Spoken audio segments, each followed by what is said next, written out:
बिस्मिल्लाहिर्रहमानिर्रहीम। मेरे साथ एक बुढ़ा काम करता था। उसने मुझे एक दिन एक चीज़ दी और कहा, ये जिस औरत को भी दिखाएगा वो भागते हुए तेरे कदमों में गिरेगी और वो तेरी हर बात मानेगी, मगर इसका इस्तेमाल नाजायज़ नहीं करना। मैं मान गया, मगर फिर मैंने उस चीज़ का गलत इस्तेमाल शुरू कर दिया और औरतों से अपनी हवस पूरी करने लगा। एक दिन एक पर्देदार नेक लड़की पर दिल आ गया, तो मैंने उसके साथ भी ऐसा ही किया, और जब वो मेरे कदमों में गिरी तो मैंने बेकाबू होते ही उसका नकाब खींचा। तब मुझ पर आसमान टूट पड़ा, क्योंकि वो मेरी सबसे छोटी। उस फैक्ट्री में काम करते हुए मुझे तकरीबन 1 महीना हो चुका था। इस 1 महीने में मेरी किसी से भी कोई जान पहचान ना हुई थी। उनकी नज़र में मैं कोई अच्छा लड़का नहीं था। शायद इसीलिए फैक्ट्री के सब वर्कर्स मुझसे खिंचे खिंचे से रहते थे। मैंने भी किसी से दोस्ती का हाथ ना बढ़ाया। मुझे भी अपनी आना अजीज थी। मेरे साथ एक बुढ़ा काम करता था। जब उसने नोट किया कि मैं बहुत अकेला अकेला रहता हूँ, तो वो अक्सर मेरे पास खाने के टाइम आ जाया करता और हम दोनों मिलकर खाना खाया करते। कुछ ही दिनों में हम दोनों की अच्छी खासी दोस्ती हो गई। बातों के दौरान बुढ़े ने बताया कि उसकी कोई औलाद नहीं है, वो बे औलाद है और उसकी बीवी भी इस दुनिया से चल बसी है। अब बस वो तन्हा रहता है। तो मैंने बुढ़े से पूछा, आप ये मेहनत मजदूरी किसके लिए करते हैं? आपके आगे पीछे तो कोई है नहीं। तो वो बोला, मुझे ये मेहनत मजदूरी करने की ज़रूरत भी नहीं। अगर मैं ना भी करूं तो मेरा अच्छा खासा गुजर बसर हो जाएगा, क्योंकि मेरे पास अच्छी खासी मालो दौलत और जायदाद है। मैंने अपनी जायदाद और माल का आधा हिस्सा ज़रूरतमंदों में बांट दिया है। इसके बावजूद मेरे पास इतना है कि मैं अपनी बाकी की ज़िंदगी बैठ के गुजार सकता हूँ। बुढ़े की बातें सुनकर मेरे दिल में लालच आ गया। लालची तो मैं शुरू से ही था, इसीलिए तो मैं अपनी कमाई में से एक फूटी कौड़ी भी किसी को ना देता था, ये जानते हुए भी कि मेरे घर में पैसों की सख्त ज़रूरत होती है। मैं बहुत सरफिरा इंसान था, जिसे न रिश्तों की कदर थी और ना इंसानी जान की। मैं जो भी कमाता वो सब अय्याशियों में उड़ा देता था। हालांकि मेरे घर में पैसों की अशद ज़रूरत थी, क्योंकि मेरे घर में जवान बहनें बैठी थीं जिनकी शादी के लिए अब्बा को अच्छी खासी रकम दरकार थी। अब्बा का एक छोटा सा किराना स्टोर था, जिससे बमुश्किल घर के अखराजात पूरे होते थे। अब्बा हर रोज़ मुझे समझाया करते कि देखो जमशेद बेटा, तुम्हारी 2 जवान बहनें घर में बैठी हुई हैं, तुम कमाते हो, घर में भी कुछ दिया करो। आखिर को उनका जहेज बनाकर उनकी शादियां भी तो करनी है। अगर जहेज देंगे तो उनकी शादियां किसी अच्छे घर में होंगी। मैं बोला, ये मेरी जिम्मेदारी नहीं है, आपकी बेटियां हैं, ये आपकी जिम्मेदारी है कि आप उनका जहेज बनाएं और उनकी शादियां करें। मुझ पर यह जिम्मेदारी मुसल्लत ना करें। और मैं ये जो अय्याशियां करता हूँ, ये आपके पैसे पर नहीं करता, बल्कि अपनी खुद की कमाई पर करता हूँ। तो आप मुझे ये अय्याशियां करने से रोक नहीं सकते। रही बात उन दोनों की, तो ये बोझ अब आप पर है, आप खुद ही उनसे निपटे। उस दिन अब्बा ने मुझ पर हाथ उठाया और गुस्से से बोले, मेरी बेटियां मुझ पर बोझ नहीं है, बल्कि ये दोनों मुझे तुमसे ज़्यादा अजीज़ हैं, क्योंकि इन्हें मेरा एहसास तुमसे बढ़कर है। तुम जैसा बेटा होने से तो बेहतर है कि अल्लाह ताला मुझे इन जैसी तुम्हारी जगह एक बेटी दे देता, तो मुझे ज़रा बराबर भी दुख ना होता। तुमसे अच्छी तो ये दोनों हैं। बेशक तुम्हें इनका एहसास नहीं, मगर फिर भी ये दिलो जान से तुम्हें दुआएं देती हैं। लानत भेजता हूँ मैं तुम पर और तुम्हारे पैसे पर। ये कहते हुए अब्बा बाहर निकल गया, और अब्बा के जाने के बाद मैंने अपनी दोनों बहनों की अच्छी खासी क्लास ली कि तुम दोनों अब्बा को क्या उल्टी सीधी पट्टियां पढ़ाती रहती हो। मैं जानता हूं कि ये सब तुम दोनों का ही किया धरा है। खुद से तो तुम दोनों कुछ कर नहीं सकती, हमारे सरों पर बोझ बनकर बैठी हो। वो दोनों मेरी बातें सुनकर रोने लगी। मैं बोला, बंद करो अपनी ये ड्रामेबाजी, रोने के सिवा भी तुम लोगों को कुछ आता है?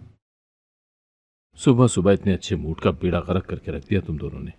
एक वो अब्बा है जिसे तुम दोनों के सिवा कुछ नजर ही नहीं आता, बेटी की कोई फिक्र ही नहीं। अब्बा का सब कुछ तो तुम दोनों हो, उनका तो बस नहीं चलता वो तुम दोनों को सर पर बिठा लें। मुझे तो तुम दोनों से बहुत चिढ़ है, क्योंकि अब्बा हर मामले में मुझसे ज्यादा तुम दोनों को अहमियत देते हैं। वो सहमी हुई बोली, भाई कसम ले लें, हमने अब्बा से कुछ भी नहीं कहा, और वैसे भी हमें आपसे भी कुछ नहीं चाहिए। हमें सिर्फ अपने भाई का प्यार और शफकत चाहिए। अब्बा तो बस वैसे ही बोलते रहते हैं, हम तो खुद जहेज के खिलाफ हैं। मेरी बड़ी बहन बोली, जमशेद तुम अब्बा की बातों का बुरा मत मनाया करो, वो तो बस ऐसे ही जज्बाती हो जाते हैं। जैसे हम उनकी औलाद हैं, वैसे तुम भी तो उनकी औलाद हो, तो वो हम में और तुम में फ़र्क कैसे कर सकते हैं? बस तुमने अपने जहन में ये बात बिठा ली है कि अब्बा को हमारी फिक्र ज़्यादा है। अपने जहन से ये बिला वजह की बातें निकाल दो। तुम्हें नहीं पता, जब तुम काम से लेट हो जाते हो तो अब्बा कई कई दफ़ा तुम्हारा पूछ लेते हैं। माँ बाप के लिए सारी औलाद एक बराबर होती है, चाहे फिर वो बेटे हों या बेटियां हों। मैं हाथ उठाते हुए बोला, अच्छा अच्छा बस करो, मुझे ज़्यादा लेक्चर मत दो। मैं कोई दूध पीता बच्चा नहीं हूँ। मैं सब जानता हूँ कौन किसकी ज़्यादा फिक्र करता है। ये रोज़ की चकचक से तो मेरा दिल करता है कि ये घर ही छोड़कर चला जाऊँ। मेरे ऐसा कहने पर मेरी बहनें तड़प उठी। वो बोली, नहीं भाई, आप ऐसा नहीं कर सकते। आप कैसे हमें बेसहारा छोड़कर जा सकते हैं। मैं बोला, बेसहारा तुम थोड़ी हो, बेसहारा तो मैं हूँ। तुम लोगों का सहारा तो अब्बा है ना, तुम लोगों को मेरी क्या ज़रूरत है। मैं वापस आने के लिए मुड़ा तो पलट कर उनसे बोला, अगर तुम लोगों ने मजीद अब्बा को भड़काया तो मैं वाकई ही ये घर छोड़कर चला जाऊंगा और फिर कभी तुम लोगों की शक्ल नहीं देखूंगा। वो दोनों बोली, जी भाई। वो दोनों मेरे पीछे आंसू बहाती रहीं। वो इस बात से बहुत डरती थी कि मैं कहीं घर छोड़ कर ना चला जाऊं। रात को जब वह स्टोर से वापस आए तो मेरी बड़ी बहन नबीला अब्बा से बोली, अब्बा, आप क्यों बिला वजह जमशेद को डांटते रहते हैं। वो अब बच्चा थोड़ी है, वो सब समझता है। वक्त आने पर वो खुद ही सब कुछ कर लेगा, आपको कहने की भी ज़रूरत नहीं पड़ेगी। अब्बा बोले, जिस तरह के उसके काम है ना, उसे कभी भी अपनी जिम्मेदारी का एहसास नहीं होगा। मैं बिला वजह उसे नहीं डांटता, मुझे उसकी फिक्र है। मैं उसे जिम्मेदारी का एहसास दिलाना चाहता हूँ, मगर वो है कि मेरी बात सुनने को तैयार ही नहीं। ये सब बुरे दोस्तों की सोहबत में बैठने का नतीजा है। मैंने जमशेद को लाख दफ़ा मना किया है कि ऐसे दोस्तों के बीच मत बैठा करो, मगर नहीं, बाप की बातें तो उसके सर के ऊपर से गुजर जाती हैं। वो मुझे बाप नहीं बल्कि अपना दुश्मन समझता है। तो नबीला बोली, नहीं अब्बा, ऐसी कोई बात नहीं है, क्यों आप खामखा के वहम पाल रहे हैं। अच्छा, आप टेंशन फ्री हो जाएं, मैं आपके लिए अच्छी सी चाय बना कर लाती हूँ। तो अब्बा बोले, जीती रहो, तुम दोनों की वजह से ही तो मैं जिंदा हूँ, वरना जमशेद ने तो मुझे कब का मार दिया था। इरम जो कि मुझसे छोटी थी, वो बोली, अब्बा आप ऐसी बातें मत किया करें, आखिर कुछ जमशेद हमारा इकलौता भाई है। आपकी ऐसी बातों ने उसे चिड़चिड़ा बना दिया है। अब तो वो हमसे सीधे मुंह बात भी नहीं करता। नबीला जो कि मुझसे बड़ी बहन थी, जाते जाते रुक गई। वो इशारे से इरम को बोली, चुप कर जाओ, क्योंकि अब्बा को नहीं मालूम था कि मैं उन दोनों से सीधे मुंह बात नहीं करता। मुझे ऐसा लगता था कि वो दोनों मेरी शिकायतें अब्बा से लगाती हैं और फिर अब्बा शाम को घर आकर मुझे डांटते हैं। उस दिन की बात से मैं अब्बा से नाराज़ था।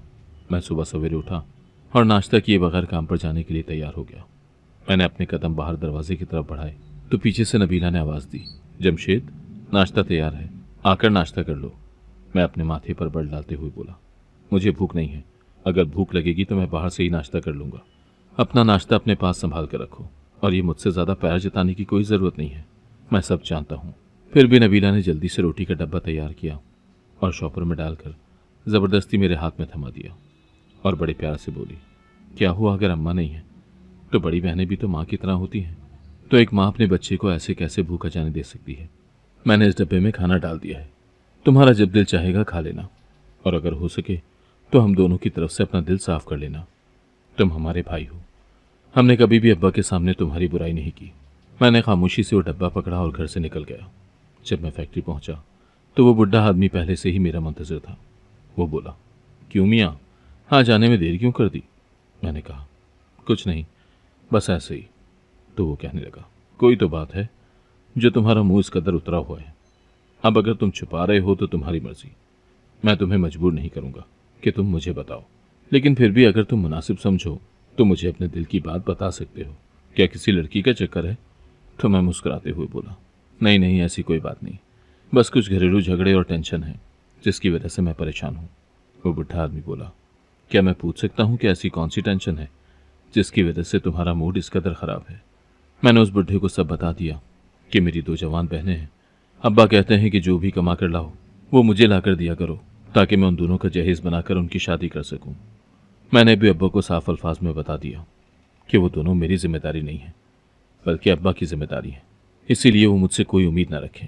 और वैसे भी क्या जहेज़ देना ज़रूरी होता है, जब ब्याह जाएंगी तो वो खुद ही ले लेंगी जो लेना होगा। तो वो बुढ़ा आदमी बोला, देखो जमशेद, तुम्हारे पास जो रिश्ते हैं उनकी कदर करो, ये ना हो कि बाद में पछतावे के सिवा कुछ भी बाकी न रहे। तुम्हारी बहनें भी तुम्हारी जिम्मेदारी हैं। तुम्हारा बाप तो बूढ़ा हो चुका है, इसीलिए जिम्मेदारी उठाने का हक तुम्हारा बनता है। तुम्हें चाहिए कि तुम अपने बाप का सहारा बनो और अपने बाप के साथ मिलकर अपनी बहनों की शादियां करवाओ। मैं बूढ़े आदमी से बोला, यार चाचा, अब बची कुची कसर तुम पूरी मत कर दो, चलो काम करते हैं। दोपहर का खाना खाने के लिए जब हम सब लोग फैक्ट्री के हॉल में गए तो खाना खाने के दौरान बुढ़ा आदमी बोला, जमशेद, मैं तुम्हें कोई चीज़ देना चाहता हूँ। मैं जल्दी से बोला, कौन सी चीज़? तो वो बुढ़ा बोला, वो मैं तुम्हें आज नहीं कल ला कर दूंगा। खाने का टाइम ख़त्म हुआ तो सब अपने अपने काम में लग गए। काम के दौरान मैं यही सोचता रहा कि वो कौन सी चीज़ है जो ये बुढ़ा मुझे देना चाहता है। शायद कोई कीमती चीज़ होगी। वैसे मैंने उसे अपने घर के हालात के बारे में बताकर अच्छा किया। लगता है उसे मुझ पर तरस आ गया है। वो मेरी माली मदद करना चाहता है। चलो ये तो अच्छा ही हुआ कि मैंने उसे सब कुछ बता दिया। उस दिन छुट्टी से कुछ देर पहले तमाम वर्कर्स को तनख्वाह मिली। मैं तनख्वाह पाकर बहुत खुश था। मेरे दोस्त काफ़ी दिनों से काम मिलने की खुशी में मुझसे पार्टी मांग रहे थे। मैं फैक्ट्री से सीधा अपने दोस्तों के पास गया। उन्हें एक बहुत अच्छी सी पार्टी दी। घर आते हुए मुझे काफ़ी देर हो चुकी थी। दरवाज़ा बजाने पर इरम ने दरवाज़ा खोला और मुझे सलाम किया, लेकिन मैंने उसके सलाम का कोई जवाब न दिया। मैं अपने कमरे में जा रहा था कि अब्बा की आवाज़ ने मुझे रोक लिया। कहाँ से आ रहे हो बरखुरदार? ये कोई घर आने का वक्त है? मैंने कहा। वो बस ज़रा दोस्तों में बैठा था तो लेट हो गया।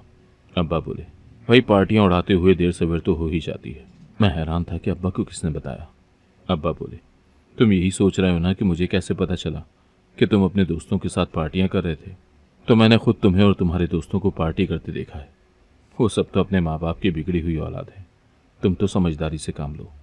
जब तुम्हें तनख्वाह मिली थी तो तुम्हारा फ़र्ज़ बनता था कि तुम वो पैसे लाकर मेरी हथेली पर रखते, लेकिन नहीं, बाप को तो तुम कुछ समझते ही नहीं। मैं बोला, अब्बा वो मेरी कमाई के पैसे थे, मैं जो चाहे करूं। कभी मैंने तुम्हारे आगे हाथ तो नहीं फैलाया ना, खुद अपने हाथों से कमाता हूं। तो अब्बा बोले, जब अपने हाथों से कमाता है और अपने हाथों से लगाता है तो फिर इस घर में खाता क्यों है और क्यों रहता है इस घर में? तो मैंने सिर्फ एक ही बात कही कि ठीक है, अगर आप चाहते हैं कि मैं इस घर में ना रहूं तो मैं सुबह ये घर छोड़कर चला जाऊंगा। ये कहकर मैं अपने कमरे में चला गया, ये सोचे समझे बगैर कि मेरी इस बात से अब्बा के दिल पर क्या गुजरेगी। सुबह मैं फजर की अजान के साथ उठा, बैग में अपने कुछ कपड़े डाले और घर से निकल गया। मैंने एक दफ़ा भी ये ना सोचा कि मेरे पीछे मेरे घर वालों का क्या हाल होगा, वो मेरे बगैर कैसे जिएंगे। उस दिन मैं टाइम से काम पर चला गया क्योंकि मैं बेचैन था उस चीज़ को देखने के लिए जो वो बुढ़ा मुझे देना चाहता था। मैं टाइम से पहले पहुंच गया था, इसीलिए बुढ़े के आने का इंतज़ार करने लगा। जो ही बुढ़ा आया तो मैंने उनसे पूछा, कल आप किस चीज़ की बात कर रहे थे? तो बुढ़ा बोला, सब्र रखो, अभी फ़िलहाल काम पर चलते हैं, काम का टाइम हो चुका है। हम दोनों काम पर लग गए। मैं दोपहर के खाने के टाइम का इंतज़ार करने लगा। दोपहर खाने के बाद बुढ़ा मेरे पास बैठ गया। वो अपने साथ एक बैग लेकर आया था। न जाने बैग में कौन सी चीज़ थी जो वो मुझे देना चाहता था। मैं बार बार बैग की जानिब देख रहा था। शायद वो बुढ़ा मेरा इरादा जान चुका था। उसने बैग खोला और मुझे एक चीज़ दी और कहा, ये चीज़ जिस औरत को भी दिखाएगा वो भागते हुए तेरे कदमों में गिरेगी और वो तेरी हर बात मानेगी, मगर इसका इस्तेमाल नाजायज़ नहीं करना। मैं मान गया। बुढ़े के सामने तो मान ही गया कि मैं इसका नाजायज़ इस्तेमाल नहीं करूँगा। वो चीज़ पाकर मुझे ऐसा लग रहा था जैसे पूरी दुनिया मेरे हाथ में आ गई हो। मैंने उसी वक्त सोच लिया कि मैं फैक्ट्री का काम छोड़ दूंगा, क्योंकि वो चीज़ मिलने के बाद मुझे कोई काम करने की ज़रूरत ही नहीं थी। मैं सोच में पड़ गया कि मैं इस बैग को रखूँ कहाँ, क्योंकि मेरे पास कोई मुस्तकिल ठिकाना नहीं था। अपना घर मैं हमेशा हमेशा के लिए छोड़कर आ गया था। मैं फैक्ट्री से निकला और अपने एक दोस्त की मदद से मैंने एक कमरा रेंट पर ले लिया और वहाँ रहने लगा। मुझे अपना घर छोड़ने पर कोई भी पछतावा नहीं था। हाँ, बस कभी कभार बहनों और अब्बा की थोड़ी बहुत कमी महसूस होती थी, लेकिन फिर भी मैं अपनी ज़िंदगी में उनके बगैर खुश था, क्योंकि मेरे हाथ जो चीज़ लग चुकी थी उसके अलावा मुझे किसी और चीज़ की तमन्ना ही नहीं थी। जिस फ्लैट में मैं रहता था उससे नीचे वाले फ्लैट में जो फैमिली रिहाइश पजीर थी, उनकी एक बहुत खूबसूरत और जवान बेटी थी। मैंने उसे अपने प्यार के जाल में फंसाया और उसे वो चीज़ दिखाई। वो चीज़ देखने के बाद वो लड़की मेरे कदमों में गिर गई और यूं मैं उसे अपने कमरे में ले गया और अपनी हवस पूरी करने लगा। ये मेरे आए दिन का मामूल बन चुका था कि मैं किसी न किसी औरत को वो चीज़ दिखाता और अपनी हवस पूरी करने के बाद छोड़ देता। मुझे इस बात पर कभी भी नदामत नहीं हुई थी कि मैंने किसी की बहन बेटी की इज्जत ख़राब की है। मेरी ज़िंदगी के दिन यूं ही गुजरते रहे। पता नहीं मैंने कितनी लड़कियों की ज़िंदगियां तबाह कर दी। हर रोज़ मैं नई लड़की की तलाश में रहता। वो चीज़ मिलने के बाद मैंने अपने दोस्तों से भी मिलना जुलना बहुत कम कर दिया था। अब तो बस मैं अपनी ही दुनिया में मगन रहता। मैंने कभी दोबारा पलट कर नहीं देखा कि मेरे घर वाले किस हाल में, मेरे बगैर उनकी ज़िंदगी कैसी गुजर रही होगी। फिर मैं सोचता कि अच्छी ही गुजर रही होगी, क्योंकि मैं ही तो उनको खटकता था। उनको मेरी हर बात पर एतराज़ होता था। चलो अच्छा ही हुआ मैं घर छोड़कर आ गया, वरना ऐसी ज़िंदगी कहाँ मिलनी थी मुझे। अब तो ना कमाने की फ़िक्र है और ना कुछ करने की। एक दिन मैं सुबह उठते ही मुंह हाथ धोने के बाद नाश्ता लेने के लिए रोड पर गया तो वहां मैंने एक बहुत खूबसूरत गोरी चिट्टी लड़की देखी जो कि हिजाब किए हुई थी। उसे देखने से ऐसा महसूस हो रहा था जैसे वो कोई बहुत बड़ी मुसीबत में घिरी हुई है। उसके हाथ में दवाइयों का एक छोटा सा शॉपर था। वो बेचैनी से इधर उधर देख रही थी जैसे उसे किसी की तलाश हो। उसे देखते ही मेरे चेहरे पर शैतानी मुस्कुराहट आई और मेरा दिल गुनाह की तरफ माइल होने लगा। मैं इर्द गिर्द लोगों से बेखबर उसे ही देखे जा रहा था, मगर उस लड़की की नज़र मुझ पर न पड़ी। वो परेशानी में इधर उधर चक्कर लगा रही थी। लोगों की भीड़ होने की वजह से मैंने उस दिन का इरादा तर्क कर दिया और नाश्ता लेने के बाद वापस अपने फ्लैट में आ गया। वापस आने के बाद भी मेरा ध्यान उस लड़की में ही भटका हुआ था। मैं उसी वक्त फिर फ्लैट से निकला और रोड पर उस जगह आ गया जहां मैंने उस लड़की को देखा था, मगर वो लड़की वहां मुझे कहीं भी नजर न आई। मैं रोड पर इधर उधर उसे तलाश करता रहा। अचानक जब मेरी नज़र फुटपाथ पर पड़ी तो मुझे वो लड़की वहां बैठी हुई नजर आई। मैं ये मौका किसी सूरत भी हाथ से नहीं जाने देना चाहता था, इसीलिए मैं इर्द गिर्द के लोगों की परवाह किए बगैर उस लड़की की जानिब बढ़ा।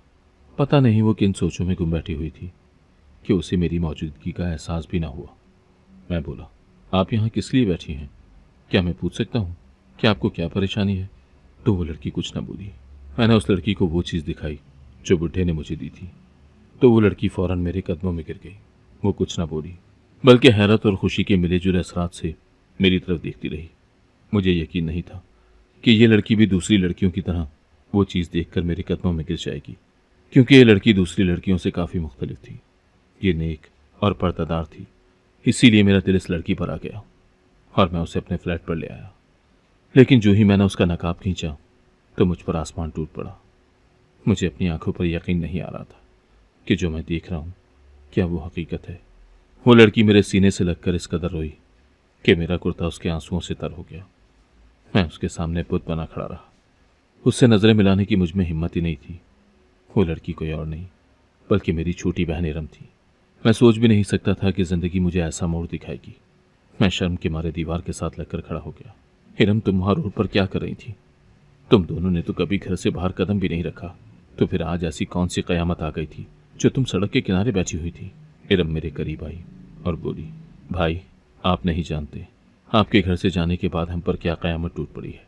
लेकिन हमारी मजबूरी थी, क्योंकि हमारे सिवा बाबा का कोई नहीं था जो उन्हें अस्पताल ले जाता। मैंने अपना रुख जल्दी से इरम की तरफ किया और बोला, क्यों, क्या हुआ है अब्बा को? तो इरम ने बताया कि अब्बा को उस दिन हार्ट अटैक आ गया था जिस दिन आपने घर छोड़ा था। अब्बा का बेटा तो नहीं था तो कौन लेकर जाता उनको हॉस्पिटल, इसीलिए मजबूरन हम दोनों बहनों को ही बाहर निकलना पड़ा। और देखें, मकाफात अमल जो आप दूसरों की बेटियों के साथ करते आ रहे हैं, वो कुछ आज आप करने के इरादे से अपनी बहन को घर ले आए। मेरी जगह अगर कोई और लड़की होती तो आप उसकी इज्जत भी दागदार कर देते। मुझे तो लग रहा था कि शायद आप अपनी बहन को भी माफ़ नहीं करेंगे, उसकी भी इज्जत पामाल कर देंगे। मैं बोला, इरम खुदा के वास्ते चुप कर जाओ। इरम ये कहते हुए वापस जाने के लिए मुड़ी कि मुझे अब्बा के ऑपरेशन के लिए पैसे इकट्ठे करने हैं। अब्बा की तबीयत बहुत ख़राब है, डॉक्टर्स ने ऑपरेशन का बोला है, लेकिन ऑपरेशन के पैसे हमारे पास नहीं है। तो मैं आगे बढ़ा और इरम से बोला, रुको, मैं भी तुम्हारे साथ चलता हूँ। तो इरम बोली, किस लिए? जब आपको हमारी ज़रूरत ही नहीं तो आप हमारे साथ चलकर क्या करेंगे? आप फिक्र न करें, अगर अब्बा को कुछ हो भी गया तो हम दोनों बहनें एक दूसरे का सहारा हैं। तो मैं बोला, इरम मुझे माफ़ कर दो, मैं भटक गया था, मैं अपने किए पर बहुत शर्मिंदा हूँ। पैसे नहीं है ना? ये देखो मेरे पास कितने पैसे हैं। मुझे एक बुढ़े ने दिए थे और कहा था कि मैं उनका नाजायज़ इस्तेमाल न करूँ। मैं उनकी नसीहत भूल गया और इन पैसों का नाजायज़ इस्तेमाल करने लगा। खुदा का करना देखो कि उसने तुम्हें मेरे सामने ला खड़ा किया। मैं तो खुद से नजरें नहीं मिला पा रहा। इरम और मैं अस्पताल चले गए, लेकिन खुदा को शायद कुछ और ही मंजूर था। हमारे जाने से कुछ देर पहले अब्बा का ऑपरेशन कर दिया गया, लेकिन उनका ऑपरेशन कामयाब ना हो सका और अब्बा हमें हमेशा के लिए छोड़कर चले गए। लेकिन जाते हुए मुझसे वादा ले गए कि हमेशा अपनी बहनों का ख्याल रखना, कभी भी उन्हें बेसहारा मत छोड़ना। अगर मैं जिंदा रहता तो कभी भी मैं तुम्हारे सहारे ना छोड़ता, लेकिन क्या करूं, मेरे बाद तुम ही इस पूरी दुनिया में इनका वाहिद सहारा हो। उस दिन जिंदगी में पहली बार मैं इस कदर रोया था। मुझे अब्बा की मौत का बहुत दुख था, क्योंकि मैंने दुख के सिवा उन्हें कुछ दिया ही नहीं था। मैं अब्बा का नाफरमान बेटा था जो अपने बाप की मौत की वजह बना। मैं सारी जिंदगी खुद को कभी माफ़ नहीं कर पाऊंगा कि मेरी वजह से मेरा अब्बा मौत के मुंह में चला गया। मैंने अब्बा से किया हुआ वादा पूरा किया और अपनी दोनों बहनों की अच्छे घरानों में शादियां कर दी। मैं सोचता हूँ कि अगर मेरे पास बुढ़े की दी हुई दौलत ना होती तो शायद मैं अपनी बहनों की शादी अच्छे तरीके से नहीं कर सकता था। दौलत में इतनी कशिश है कि वो इंसान को आपके पाँव में लाकर गिरा देती है और अपनों को अपनों से दूर कर देती है। मैं उस बुढ़े से मिला और उससे बताया कि मैं भटक गया था और इस दौलत का नाजायज़ इस्तेमाल करने लगा था, लेकिन जब मुझे हिदायत मिली तो मैंने इसका जायज़ इस्तेमाल किया और अपनी दोनों बहनियों की शादियां कर दी। वो दोनों अपने अपने घरों में खुश खुर्रम हैं। उनको खुश देखकर मुझे भी दिली सुकून मिलता है। इतना कुछ हो जाने के बाद भी मैं अपनी दोनों बहनों की आंखों का तारा हूँ और मेरी बहनों की कोशिश की वजह से आज मेरा घर भी आबाद हो गया। अल्लाह ताला ने मुझे मेरी बहनों जैसी बेटियों से नवाजा। आज मैं अल्लाह से दुआ करता हूँ कि मुझ जैसा दरिंदा कभी भी मेरी बेटियों की ज़िंदगी में ना आए। मैं मकाफात अमल से डरने लगा हूँ। ये सोचकर मेरी रूह कांप उठती है कि मैंने अपनी ज़िंदगी में जो बोया वही मुझे काटना पड़े। मैंने बुराई का रास्ता छोड़कर अच्छाई का रास्ता अपना लिया है। अब मैं माशाअल्लाह 5 वक्त का नमाजी और तहज्जुद गुजार बन गया हूँ, जिस पर मैं रब का बहुत शुक्रगुजार हूँ कि उसने मुझे बुराई के रास्ते से रोककर हिदायत के रास्ते पर चलने की तौफीक दी। अब मैं किसी की बेटी की तरफ आंख उठाकर भी नहीं देखता, बल्कि दिल से हर एक बहन बेटी की इज्जत करता हूँ। अगर आपको आज की कहानी पसंद आई है तो वीडियो को जरूर लाइक कीजिएगा और अपने दोस्तों के साथ भी शेयर कीजिएगा। और हाँ, अगर आपने अभी तक हमारा चैनल सब्सक्राइब नहीं किया तो जरूर सब्सक्राइब करें। मिलते हैं कल एक नई और दिलचस्प कहानी के साथ। अल्लाह हाफिज।